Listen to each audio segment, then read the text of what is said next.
It's Friday the 19th of August, and Traxion TWP Racing are back at Silverstone. Today, the team are testing for round 5 of the 2022 Club Enduro Championship.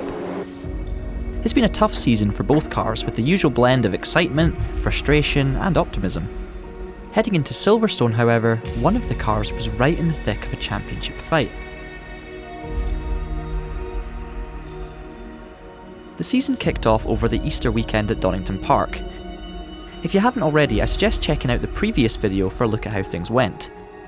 If you have seen it, you may remember it was a bit of a frustrating one. Thankfully, following on from this, things were looking up. The team turned up at Croft for round 2 with Rick the Lotus running strongly, and a new map sensor on Astley the Mazda, which alleviated some of the straight line performance issues. Steve and Reese picked up their first podium of the season in the Clubman Cup, whilst in the Mazda we took home a class win. Almost. Nick led the race for the entirety of the opening stint, but an incredible turn of pace from the Oswick and Osano EliteWorks BMW saw them break the lap record numerous times and pass me for the win with less than half an hour to go. They fully deserved that thumbs up. Still, P2 was a fantastic result, the best we could have done on the day and the result we should have also picked up previously at Donington. It was round 3 at Spa when things began to go downhill. A crash through Radeon for the Lotus during the soaking wet test day looked like game over, but miraculously the team managed to get it ready for race day. In Class C, there was a reduced entry list, meaning reduced points, but still an opportunity to make some inroads. Pole position by 1.3 seconds was great, but losing the lead before turn 1 was not. Getting the lead back under braking was great, losing it again down the hill was not. Retaking the lead again through Radeon was great, and you get the drift now. Thankfully, I did manage to take the lead again after a great battle with the Hayes and Saviani BMW, and built up a 35-second lead before the pit stop. Sadly, on exiting the pit lane, this happened to Nick.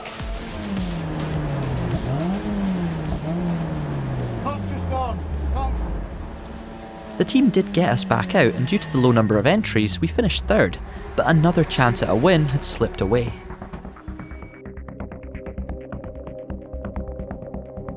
Snetterton next, and it was another disaster. An engine failure for the Lotus was followed by an electrical issue mid-race for the Mazda, holding us in the pits for a number of laps and resulting in a 6th place finish. Frustrating mechanical niggles had ruined 3 out of the 4 races so far, however on each occasion Astley had still made it to the finish line.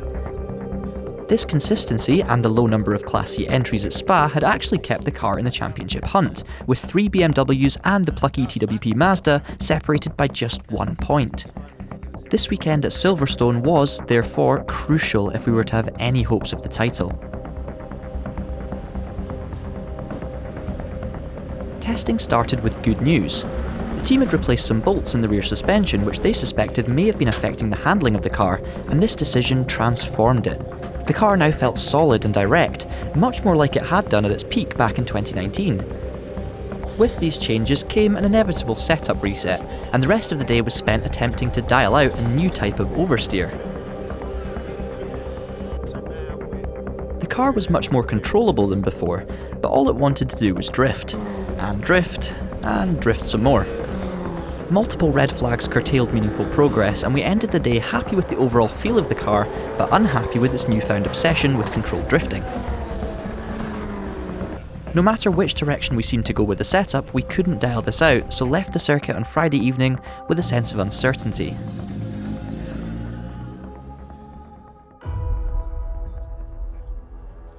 Sunday morning. Race day. The sun was out and the garage was filled, as is so often the case, with the sense of optimism.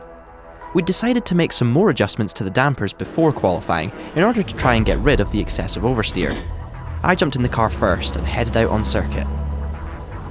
With such a packed grid, often the biggest in any race series across the UK, it's always difficult to find space for a clean flying lap, especially when you consider our car's strengths and weaknesses. On my first lap out of the pits, I found myself with a surprisingly large gap in front of me, so I decided to give it absolutely everything on my very first flyer. Little did I know at the time that this lap would see us holding pole position until the dying stages of qualifying. On my second flyer, I spotted massive plumes of smoke up ahead and decided to back off, just in case there was oil at stow. Sadly, this turned out to be the TWP Lotus, another heart-wrenching moment for the team. They did everything they could to fix the problem before the race, but a small run behind the safety car at lunchtime showed that all was not well.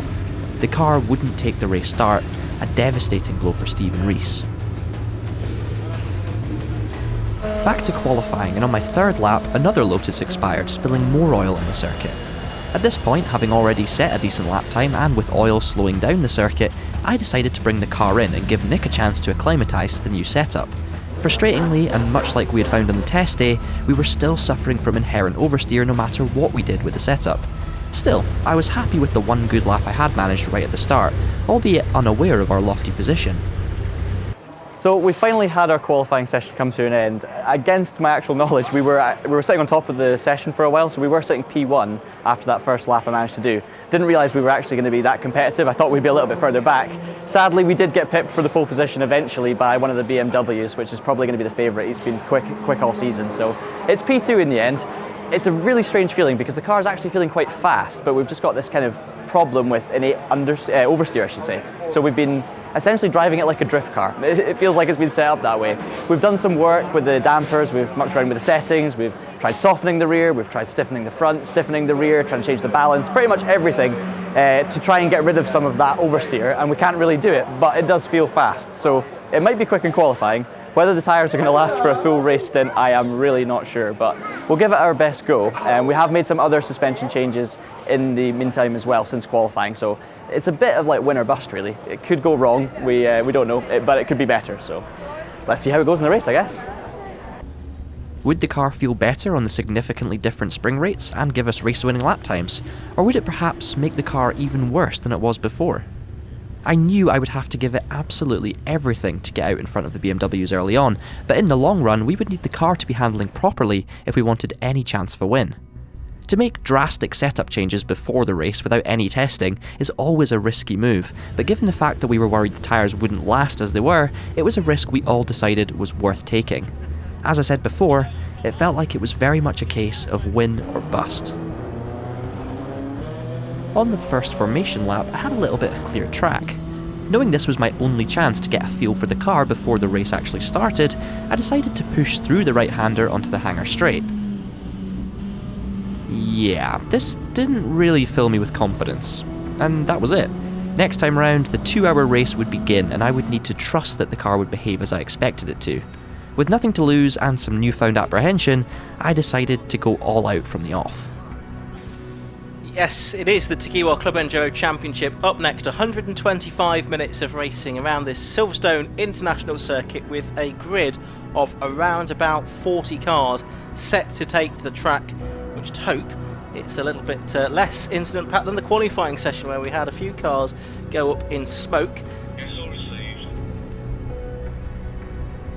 So I can see now out of my commentary box there is on screen as well the safety car leading the cars round at the end of the first of the green flag laps. They're going to do one more, so they'll try and get in formation this time around, 2x2 formation.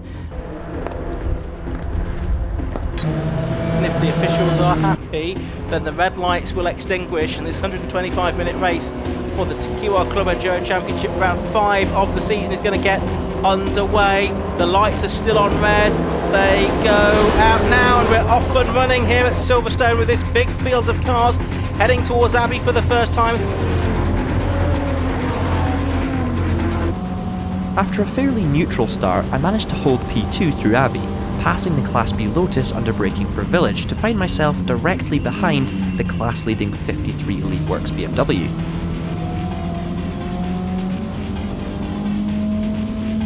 Heading into turn 5, as the Beamer missed the apex, I dived into the gap and found myself out in front.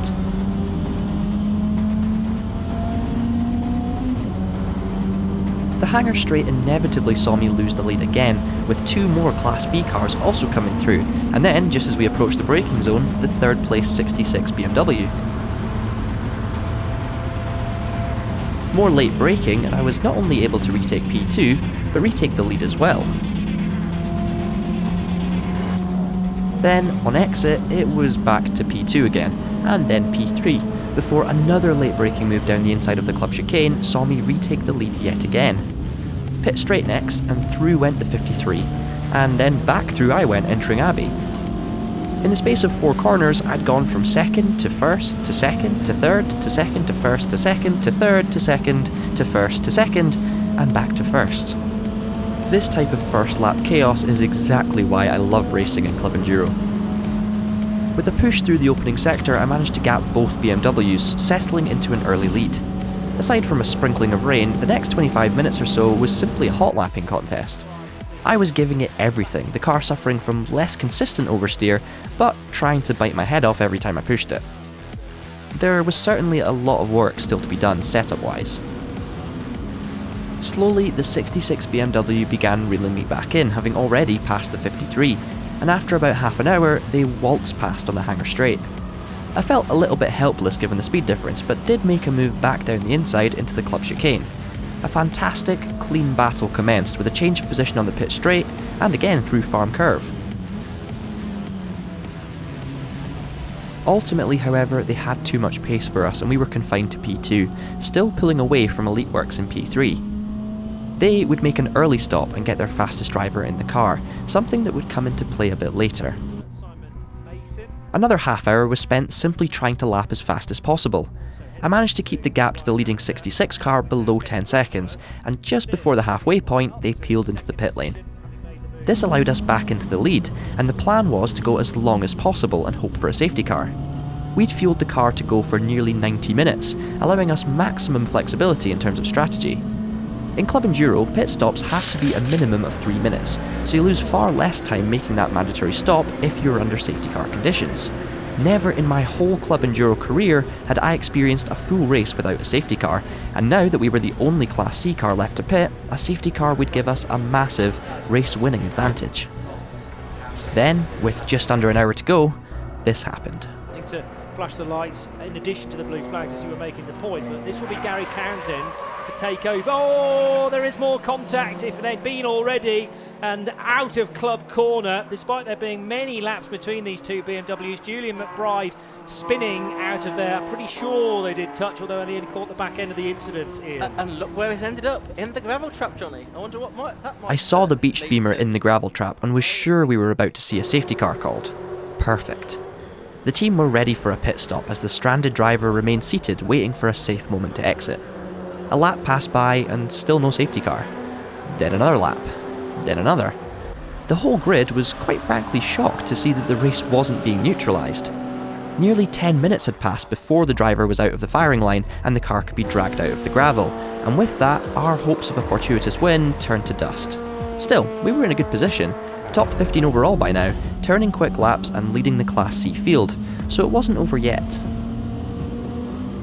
While all this was going on, the charging 53 Elite Works car had caught the 66, and battle ensued for P2. The stops. This is a battle for Class C position. Indeed, it is the battle for the Class C lead at the moment, and it looks like the 53 car... Where we would slot into that battle was anyone's guess.